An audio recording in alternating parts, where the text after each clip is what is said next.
하나님 말씀 누가복음 10장 25절부터 37절까지 말씀입니다. 누가복음 10장 25절부터 37절까지 말씀을 우리 같은 목소리로 합독하도록 한 절씩 교독하도록 하겠습니다. 마지막 37절만 합독하겠습니다. 25절 제가 먼저 읽겠습니다. 어떤 율법 교사가 일어나 예수를 시험하여 이르되 선생님, 내가 무엇을 하여야 영생을 얻으리이까? 예수께서 이르시되 율법에 무엇이라 기록되었으며 네가 어떻게 읽느냐? 대답하여 이르되 내 마음을 다하며 목숨을 다하며 힘을 다하며 뜻을 다하여 주 너의 하나님을 사랑하고 또한 내 이웃을 내 자신과 같이 사랑하라 하였나이다. 예수께서 이르시되 내 대답이 옳도다. 이를 행하라. 그러면 살리라 하시니 그 사람이 자기를 옳게 보이려고 예수께 여짜오되 그러면 내 이웃이 누구니까? 예수께서 대답하여 이르시되 어떤 사람이 예루살렘에서 여리고로 내려가다가 강도를 만나매 강도들이 그 옷을 벗기고 때려 거의 죽은 것을 버리고 갔더라. 마침 한 제사장이 그 길로 내려가다가 그를 보고 피하여 지나가고 또 이와 같이 한 레위인도 그곳에 이르러 그를 보고 피하여 지나가되 어떤 사마리아 사람은 여행하는 중 거기 이르러 그를 보고 불쌍히 여겨 가까이 가서 기름과 포도주를 그 상처에 붓고 싸매고 자기 짐승에 태워 주막으로 데리고 가서 돌보아 주니라. 그 이튿날 그가 주막 주인에게 데나리온 2를 내어주며 이르되 이 사람을 돌보아 주라. 비용이 더 들면 내가 돌아올 때에 갚으리라 하였으니 내 생각에는 이 세 사람 중에 누가 강도 만난 자의 이웃이 되겠느냐. 함께 읽겠습니다. 이르되 자비를 베푼 자니이다. 예수께서 이르시되 가서 너도 이와 같이 하라 하시니라. 아멘. 저는 오늘 읽은 말씀으로 참된 신앙이 무엇인가, 참된 신앙이 무엇인가라는 제목으로 하나님 말씀 전하도록 하겠습니다.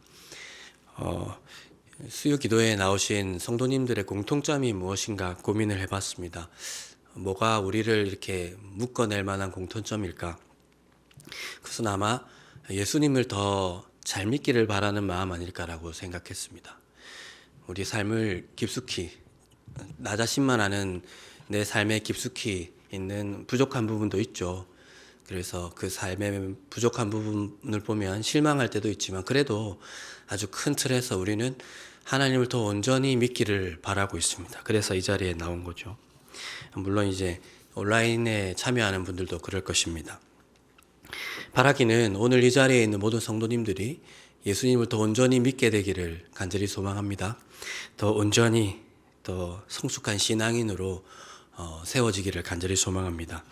그래서 오늘 읽은 말씀으로 참된 신앙인이 어떤 사람인지를 좀 살펴보고자 해요. 예수님과 율법교사와의 이 대화를 통해서 주님께서 이 율법교사에게 참된 신앙이 무엇인지 알려주셨기 때문에 우리도 그러한 소망을 가지고 있기에 참된 신앙인이 되려면 우리가 무엇을 알아야 하고 또 우리 자신의 모습에 대해서 어떤 것을 고민해야 될지 이 시간, 짧은 시간을 통해서 하나님 말씀 나누겠습니다. 첫 번째로 참된 신앙인은 자신의 실상에 직면하는 사람이라고 할 수 있습니다. 참된 신앙인은 자신의 실상, 진짜 모습에 직면할 수 있는 사람이라고 할 수 있습니다. 참된 신앙은 우리를 그 길로 이끈다고 할 수 있습니다. 여러분 그런 경험 있죠? 누가 사진을 찍어줬어요. 제가 셀카를 찍는 게 아니라 누가 제 사진을 찍어줬는데 그 사진 속에 정말 이상하게 생긴 사람이 나라고 하는 거예요. 내가 진짜 이렇게 생겼나? 이런 의구심이 들 만한 저의 모습.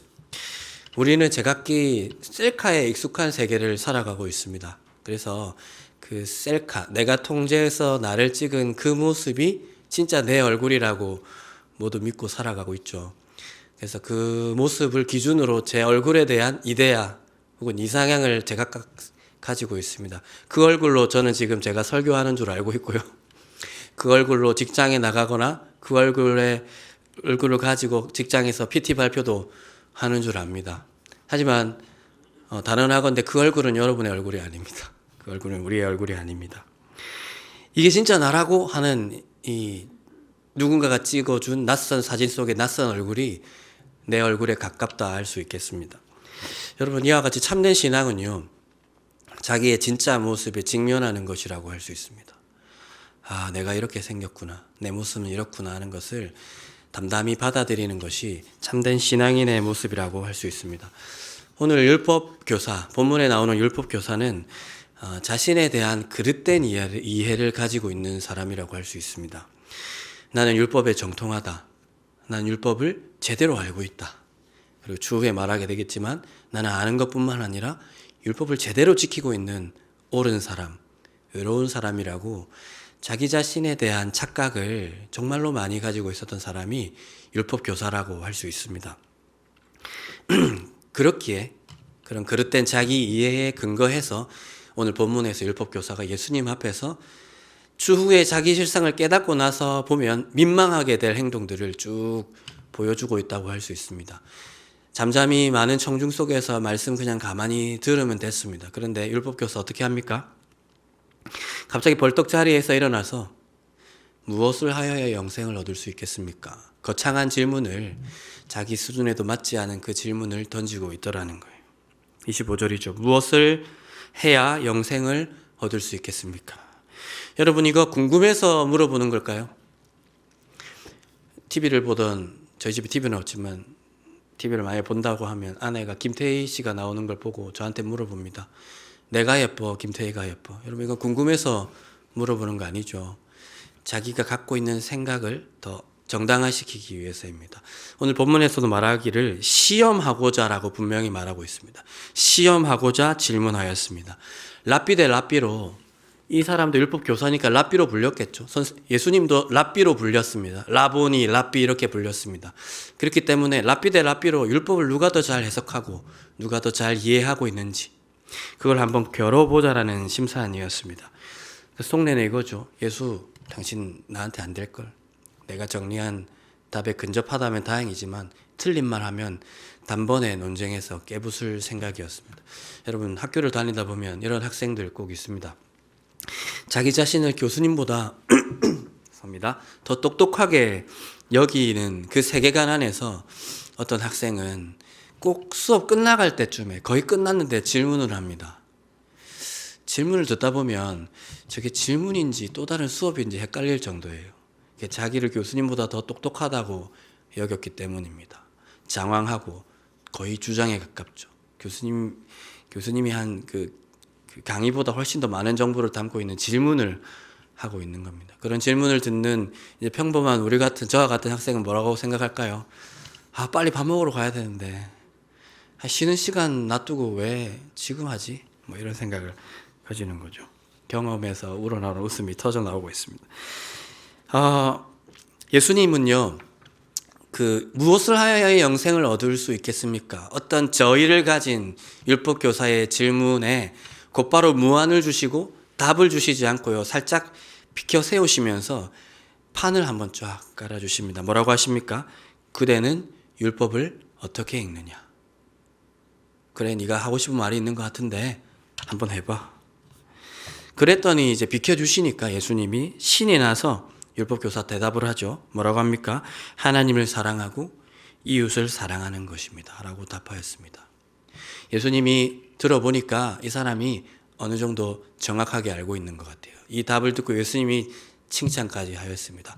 옳도다라고 개역개정이 옮겼지만 실은 원문에는 correctly라고 나와 있습니다. 정확하다. 옳도다 하면 어떤 도덕적인 판단 같잖아요. 그게 아니라 정확하게 이해하고 있네 라고 칭찬까지 들었습니다. 주님이 비켜 세우신 이유는 이거예요. 무안 주고 곧바로 답하지 않고 너는 어떻게 읽느냐라고 답하신 이유, 되려 질문하신 이유는 중요한 건 그게 아니라 정확하게 아는 대로 사는 것이기에 주님의 본격적인 이제 교습이 시작되는 겁니다. 뭐라고 하셨습니까? 그렇게 살아라. 28절이죠. 그렇게 살아라. 그러면 살리라. 애초에 질문이 무엇을 하여야 영생을 얻을 수 있겠습니까? 라는 질문이었기 때문에 그 질문을 진심으로 받아서 너는 어떻게 읽는데? 잘 대답했다. 정확하다. 하나님을 사랑하고 내 이웃을 내 몸과 같이 사랑하는 삶을 너 정확하게 알고 있으니까 이제 그대로 한번 살아봐. 순종하면서 담담히 질문하지 말고 실천해봐라고 주님 말씀하신 거예요. 주님 이렇게 말씀하셨으면 율법교사 어떻게 하면 됩니까? 네, 알겠습니다 하고 자리에 앉아서 하나님 말씀 더 듣고 나가서 하나님 말씀대로 자기가 정리한 대로 실천하며 살아가면 됩니다. 그런데 이 사람의 욕망, 그릇된 자기 이해는 그치지를 않습니다. 29절에 나오고 있죠. 자기를 옳게 보이려고 여짜오되 그러면 선생님 내 이웃은 누구니까? 여러분 이것도 궁금해서 물어본 거 아니겠죠? 정확하다. 그래 나한테 칭찬해서 고마워. 근데 나보고 순종하라고? 아닌데 나 잘 지키고 있는데. 나 내가 아는 대로 잘 살아가고 있는데 네가 뭔데 나한테 이래라 저래라야? 그래서 질문하는 거죠. 누가 내 이웃입니까? 한번 한정해 보시죠. 그러면 내가 어떻게 순종하며 살아가는지 또 한번 간증해 드릴게. 자기를 옳게 보이기 위해서 율법교사는요 계속 가는 거예요. 아멘 하고 돌아서는 게 아니라 그렇게 하겠습니다 예 하는 게 아니라 쭉쭉 계속 나아가고 있습니다. 나 이미 다 지키고 있는데, 난 순종하고 있는데 하는 거죠. 난 대단한 실천가야. 난 당신보다 더 잘 살고 있어 라는 오만함. 여러분 이 모든 민망한 내용들이 어디에서 출발하냐면 그릇된 자기 이해에서 시작하고 있습니다. 감히 하나님의 아들 예수 그리스도 앞에서 자기의 지식을 뽐내려고 하고요. 감히 홀로 거룩하신 하나님의 아들 예수 그리스도 앞에서 자기의 거룩하고 의로운 삶을 드러내려고 하는 이 처참한 시도, 이 민망한 시도의 근거가 바로 그릇된 자기 이해라 하는 것입니다. 자기의 실상을 깨닫지 못하는 자기 이해 말입니다. 이 사람에게 있어서 예수님은 진짜 자기 모습, 율법교사의 모습이 나온 사진을 들이밀면서 이게 너야. 너가 생각하는 그 얼굴 내려놓고 이게 너야. 인정해. 라고 들이미시지만 친절한 대화자로서 율법교사는 거부하고 있는 거예요.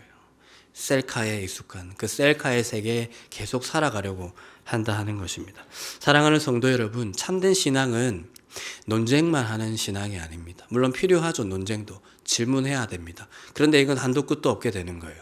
그릇된 자기 이해에서 시작된 질문은요. 답을 주시더라도 또 다른 의구심을 낳고 자기를 펼쳐내기 위해 그 벌떡 일어난 그 다리를 굽히지 않고 주저앉지 않는다 하는 겁니다. 그러나 자기 자신의 모습을 직시한 사람은 더 이상 질문하지 않고 의구심을 갖는다 하더라도 추후에는 고백하는 사람입니다. 주님, 저는 죄인입니다. 주님, 저를 떠나주십시오. 자기 자신의 실상과 직면한 사람은 많은 질문을 하는 사람이 아니라 자기를 인정하고 주저앉고 부복하고 자백하며 주님, 저는 죄인입니다라고 고백할 수 있는 인생이더라 하는 거예요. 사랑하는 성도 여러분, 우리 이 제목으로 한번 기도했으면 좋겠습니다. 지금 당장은 아니지만 하나님 이 자리에 나온 우리가 우리 자신의 모습에 직면할 수 있게 은혜 허락하여 주시옵소서. 이러한 민망한 상황에 저희들을 오래 남겨두지 마시고 우리를 각성시키고 성령 하나님 우리 자신의 모습을 볼 수 있게 해달라고, 그래서 참된 신앙의 자리로 우리를 이끌어달라고 기도할 수 있는 이 시간이 되기를 간절히 소망합니다. 두 번째로 참된 신앙인의 모습은 어떤 모습이라고 할 수 있습니까? 두 번째는 참된 신앙은 자기가 정리한, 그래서 정확하게 알고 있는 대로 살아가는 신앙인이라고 할 수 있습니다. 아는 대로 실천하는 신앙, 그것이 바로 참된 신앙인의 모습이라고 할 수 있습니다. 여러분 한글 오피스 알죠? 새 문서를 열고 신앙생활이라고 치되 신앙을 치고 띄우고 생활을 치면요 밑에 빨간 줄이 끄여요. 왜 그럴까요? 띄어쓰기가 잘못되었다는 거죠. 여러분 한글 오피스도 알고 있습니다. 신앙이라는 것과 생활, 삶이라는 것이 뗄래야 뗄 수 없다는 사실을 한글 오피스도 알고 있는데 때때로 우리는 그것을 착각하고 망각한다 하는 거예요. 여러분 신앙이라는 것은 어떤 직접 각성이 아닙니다. 제대로 알아야 되겠죠. 정확하게 알아야 되겠죠. 율법교사처럼. 그러나 거기에서 머무르는 것이 우리는 신앙이라고 할 수 없습니다. 더 나아가서 아는 대로, 의향대로, 소망대로 한 걸음 한 걸음 실천하는 것, 살아가는 것, 전인적으로 주님을 쫓는 것, 우리는 거기까지를 신앙이라고 할 수 있습니다. 그래서 실은 신앙과 신앙생활은 같은 단어라고 할 수 있습니다. 신앙만 얘기할 수 없고요. 생활만 얘기할 수 있어요. 믿는 바대로 실천하는 그 전체를, 그 전인을 우리는 신앙과 신앙생활로 불러낼 수 있다는 것입니다. 율법 교사에게는 지식이 있습니다. 앞서 말한 것처럼 correctly, 정확하다, 정확하게 정리했다 하는 지식, 뽐낼 만한 지식이 인간적 수준에서는 존재했습니다. 물론 하나님의 아들 예수님 앞에서는 안 됐지만, 그러면 안 됐지만 고만고만한 우리 사람들 가운데서는 율법 교사가 제법 정확하게 하나님의 규례와 법도를 두 가지 차원으로 정리를 했어요. 주님께서 손댈 여지가 없이 정확하게 정리할 수 있었던 지적 수준을 가진 사람이 바로 율법 교사였다 하는 거예요. 하지만 거기까지였습니다. 그게 다였다는 것이 이 본문에서 율법교사가 나타내고 있는 부정적인 내용이더라는 거예요. 우리 주님은 거기까지만 알고 있는, 하나도 실천하고 있지 않은 율법교사의 실상을 꿰뚫어 보셨다는 거예요. 그래서 애당초 그의 질문, 무엇을 하여야 영생을 얻을 수 있겠습니까? 라는 것에 즉답하지 않으셨던 겁니다. 즉답하지 않으시고 너는 율법을 어떻게 읽느냐라고 또다시 자리를 펼 수 있도록, 그가 자기 얘기를 할 수 있도록 비켜 쓰신 것입니다. 그랬을 때 율법교사가 율법을 제대로 요약하자 본격적으로 주님 뭐라고 말씀하셨습니까? 그래, 잘 알고 있네. 그대로 살아라. 그게 핵심이다. 그래야 참다운 생명을 향유할 수 있으니까 이제부터 너무 많은 말 하지 말고 담담하게 그 말씀 아는 대로 한 가지 한 가지씩 실천해봐라고 말씀하신 겁니다. 율법교사에게 없는 것은 삶이었습니다. 실천이었습니다. 그는 너무나도 많은 지식을 알고 있고 제대로 정리할 수 있었지만 실천이 빠진 얄팍한 지식, 그래서 그 지식마저도 보잘것없이 만드는 보잘것없는 삶을 율법교사가 살아가고 있었다는 겁니다. 반면 주님께서 그 율법교사의 무엇을 누가 내 이웃입니까? 자기를 또 옳게 보이기 위해서 질문한 그 내용에 대해서 주님이 그 세계관을 직시시키시고 깨부수기 위해서 만든 비유 속의 사마리아 사람에게는 율법교사와 같은 지식은 없었지만 율법교사에게 없었던 삶이 있었다는 것을 우리는 알 수 있습니다. 요란하지 않은 삶, 떠들썩하지 않은 담담한 그 한 걸음이 이 사마리아 사람에게는 있었다는 겁니다. 율법이 뭘 말하고 있어라고 사마리아 사람에게 물어봤다면 대답을 잘 못했을 수도 있습니다. 좀 장황하게 설명할 수도 있고요. 좀 미흡하게 설명할 수도 있었습니다. 하지만 그것이 중요한 것이 아닙니다. 명확하게 알고 있는 내용, 강도 만난 사람은 도와야 된다. 저 사람은 나의 도움이 필요하다. 고민할 것이 없이 직관적으로 저 사람을 내가 돕겠다. 장황하지 않고 요란하지 않은 그 삶의 한 걸음이 이 사마리아 사람에게는 있었다 하는 겁니다. 비유 속에 율법교사가 자기 존재를 이입할 만한, 그래서 기대를 가졌던 인물이 두 명이 나오고 있죠. 제사장과 레위인입니다. 제사장에게도 지식은 있었고 그 종교적 권위는 있었지만 삶이 없었다라는 거예요. 보고도 비켜가고 있습니다. 예루살렘에서 여리고로 이제 내려가던 길에 강도받는 자가 있었다고 했습니다. 이 사람 예배자입니다. 예배 마치고 자기 집으로 돌아가고 있는 자기 신도입니다. 섬겨야 될 사람입니다. 근데 그 사람이 죽어가고 있는 것을 보면서도, 아주 명확한 이유신 그 사람이 피 흘리며 죽어가고 있는 것을 보면서도 율법교사가 자기 존재를 이입할 만한 제사장은 지나갔고요, 레위인도 거침없이 그 공간을 지나가고 있습니다. 이 비유는 1차 청중이던 율법교사의 세계관을 깨부수기 위해서 주님이 가상으로 구성한 내용입니다. 이 비유를 통해서 예수님께서 뭘 말하고 있냐면요, 이 헛똑똑아, 더 이상 질문하지 말고 네가 알고 있는 대로 한 가지라도 실천하는 삶을 살아라. 너는 네가 가장 무시하고 경멸하고 가장 하나님과 관계없다고 치부하는 사마리아 사람보다 어쩌면 더 율법을 지키지 않는 사람이야. 너가 인정해야 될 너의 실상이야 라고 주님께서 우리에게 말씀하고 있고 율법교사에게 말하고 있다는 겁니다. 주님은 클라이막스로 질문하고 있습니다. 핵심은 여기에서 드러나고 있습니다. 36절이죠. 네 생각에는 이 세 사람 중에 누가 강도 만난 자의 이웃이 되겠느냐 물어보셨습니다. 네 생각에 네가 네 존재를 이입하고 있는 제사장, 레위인, 네가 완전 무시하고 있는 이 사마리아 사람 3명 등장하는데 이 세 사람 중에 이 비유를 빠져나오시면서 주님이 말씀하셨죠. 누가 강도 만난 자의 이웃이냐라고 물어보시고 있었다는 겁니다. 율법교사는 대답해야 했습니다. 제사장도 아니고요, 레위인도 아닙니다. 물론 저도 아닙니다. 사마리아 사람입니다라고 말해야 했지만 자존심 상해서 사마리아 사람을 입에 담지도 않은 채 그저 애둘러서 자존심 상해서 자비를 베푼 사람입니다라고 대답하면서 자기 실상을 하나도 지키지 않는, 율법에 순종하지 않는 자기 모습을 인정해야만 했습니다. 자비를 베푼 자입니다. 결국 주님 말씀하십니다. 그래, 에둘러서라도 인정해줘서 고맙다. 가서 너도 이와 같이 하라.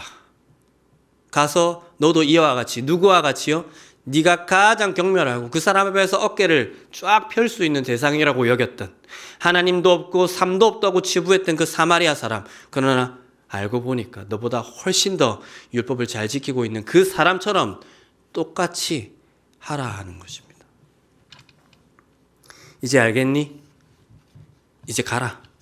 이제 쓸데없는 질문 그만하고 자리에 앉아서 내 말 좀 더 듣다가 너의 저소로 돌아가는 길에 이 사마리아 사람처럼 너도 실천하고 말씀을 한 구절이라도 지키는 사람이 되어라고 우리 주님이 말씀하셨다 하는 겁니다.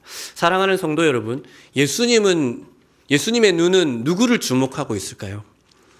그 누구에 대해도 주목받지 못하고 그 누구도 알아주지 않지만 소리 소문 없이 한 말씀이라도 실천하고 있는 사마리아 사람, 그 사람의 우리 주님 시선이 머물러 있다 하는 겁니다. 가상으로 꾸며낸 얘기지만 예수님 입장에서 진짜 그런 성도가 있으니까, 거창한 사람들에게 무시받고 있지만 그 누구보다 진솔하게 하나님의 말씀을 꾸역꾸역 소화하기 위해서 실천하는 사람이 있으니 그 사람을 사마리아 사람에 빗대어 이 비유 속에 등장시키고 있는 겁니다. 주님이 주목하고 있는 사람은 바로 그런 사람이라고 할 수 있습니다. 사랑을 논하는 사람 말고 사랑을 하는 사람, 그 사람을 우리 주님은 주목하고 있더라는 겁니다. 그러니 우리도 율법을 제대로 알아야 되겠죠. 이번에 교육도 여러 가지로 쫙 펼쳐져 있습니다. 여러분 많이 신청하셔야 됩니다. 많은 그것을 아는 것을 넘어 한 말씀이라도 우리의 삶에 실천할 수 있는 참다운 신앙인, 제대로 된 신앙인이 되기를 간절히 소망합니다. 마지막으로 참된 신앙인은 어떤 사람이라고 할 수 있습니까? 세 번째로 참된 신앙인은 우리 주님 앞으로 나아가는 사람이라고 할 수 있습니다. 주님과의 대화 속에 있는 사람이라고 할 수 있습니다. 제가 율법 교사를 너무 나쁘게만 본 것 같아서 이제부터는 조금 긍정적으로 보려고 합니다.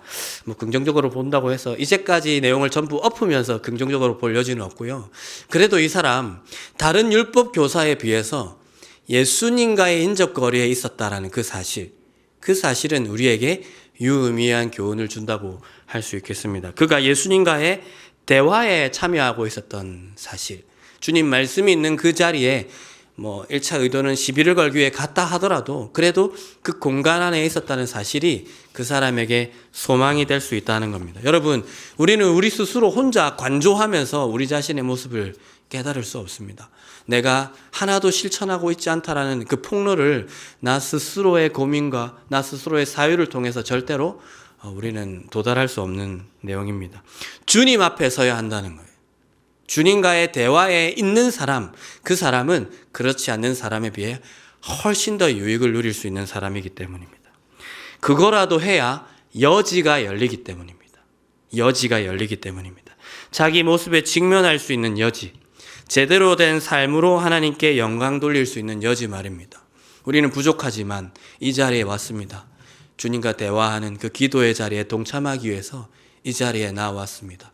바라기는 부족한 우리이지만, 율법 교사와 같이 오만방자한 저희들이지만 성령 하나님께서 친절한 대화자 되어 주셔서 우리를 깨우쳐 주시고 우리의 진짜 모습에 직면할 수 있게 하여 주시고, 또다시 불필요한 질문 우리가 하더라도 우리 주님이 좋은 이야기, 에둘러서 하는 이 비유와 같은 이야기를 통해서, 어떤 서사를 통해서, 어떤 계기를 통해서, 그래, 내가 하나도 실천하고 있지 않구나, 난 부족한 사람이구나, 나는 죄인이구나라는 이 고백을 주님과의 대화를 통해서 우리가 하게 되기를 간절히 소망합니다. 어떻게 살아야 될지, 어떤 삶의 걸음을 걸어가야 될지 이 수요 기도의 시간을 통해서 우리가 깨닫게 되기를 간절히 소망합니다. 주님 앞으로 나아갑시다.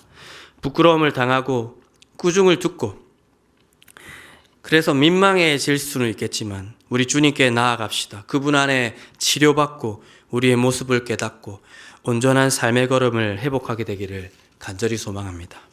말씀을 정리하겠습니다. 여러분, 참된 신앙인은 어떤 사람입니까? 첫 번째로 자신을 직시하는 사람이라고 하였습니다. 두 번째로 말씀을 아는 걸 넘어 실천하는 사람이라고 말씀드렸습니다. 자신을 직시하는 것, 말씀을 아는 걸 넘어 실천해야 되겠다는 결단을 우리는 어떻게 가질 수 있습니까? 부족하지만 예수님 앞에 부지런히 나아오는 일을 통해서 주님 이런 각성을 우리에게 일으키고 이런 삶의 결단을 우리 가운데 불러일으키시게 되기를 간절히 소망합니다.